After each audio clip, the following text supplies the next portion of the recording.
Second part. How the world went to war. World War I. Hell on Earth.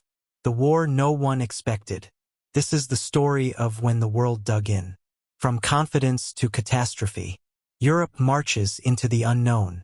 Europe was fully at war. By the third week of August 1914, Europe was already soaked in blood. What had begun as bold plans and confident speeches was now turning into chaos. Generals believed the war would end in weeks. Soldiers believed they would be home by Christmas. They were wrong. Coming days would destroy those illusions forever. Trains moved endlessly toward the front. Church bells rang. Crowds waved flags. The cheering crowds had faded. The flags were soaked in rain and blood. Soldiers no longer marched forward singing songs. They marched in silence. Across Europe, reality was beginning to settle in. This war would not be short. But between August 18th and September 30th, those beliefs would be shattered forever. August 18th to 20th, 1914, the final steps to disaster. On August 18th, German armies continued their massive sweep through Belgium. Cities fell one after another. Resistance was crushed quickly and brutally.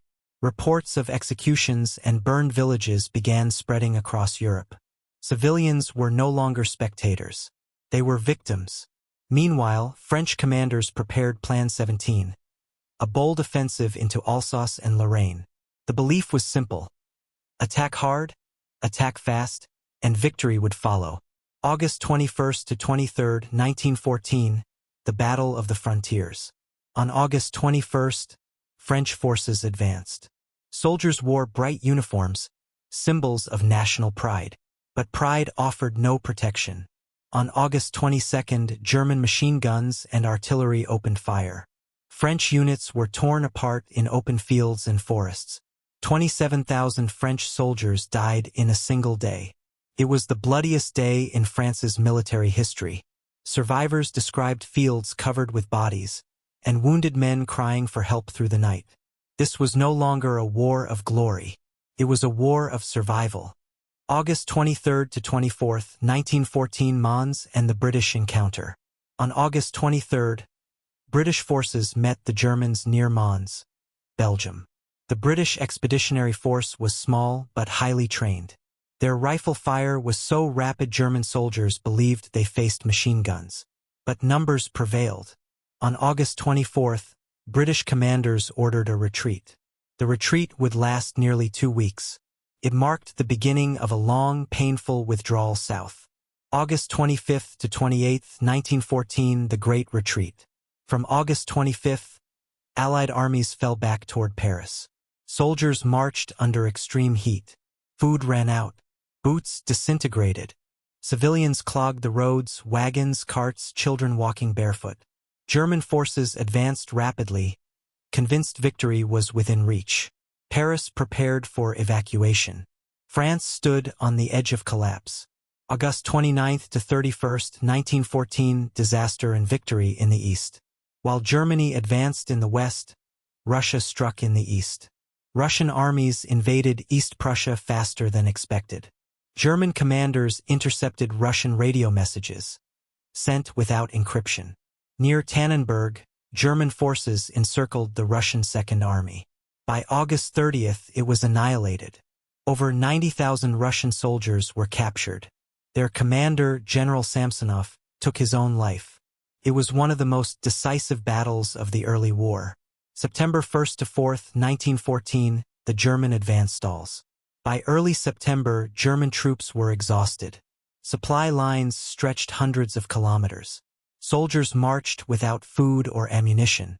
Commanders deviated from the original war plan. A dangerous gap formed between German armies. Above them, French aircraft spotted the mistake. For the first time, air reconnaissance changed the course of war. September 5th to 9th, 1914, the Battle of the Marne. On September 5th, the Allies struck back. The Battle of the Marne began. Paris was under direct threat. In desperation, Parisian taxis transported thousands of soldiers to the front. Civilians became part of the war effort. Fighting was brutal artillery, bayonets, hand-to-hand combat. By September 9th, German commanders ordered a retreat. The advance toward Paris had failed. The war of movement was over. September 10th to 15th, 1914. Digging into the earth. After the Marne, both sides attempted to outflank each other. When movement failed, soldiers dug trenches. What began as shallow ditches became complex defensive systems. Barbed wire and machine guns turned the battlefield into a trap. The Western Front began to freeze in place. September 16th to 30th, 1914, the race to the SEA. From mid to late September, both sides raced northward. Each tried to outmaneuver the other. Each failed. Trenches stretched from Switzerland toward the North Sea. The front line solidified. Europe was now locked in a war of endurance. Outro, the war that would not end. By September 30th, 1914, the illusion of a short war was gone. Millions were dead, wounded, or displaced. The trenches stretched across a continent. The world had changed, and World War I had only just begun. Subscribe for more interesting videos like this. Thanks for watching.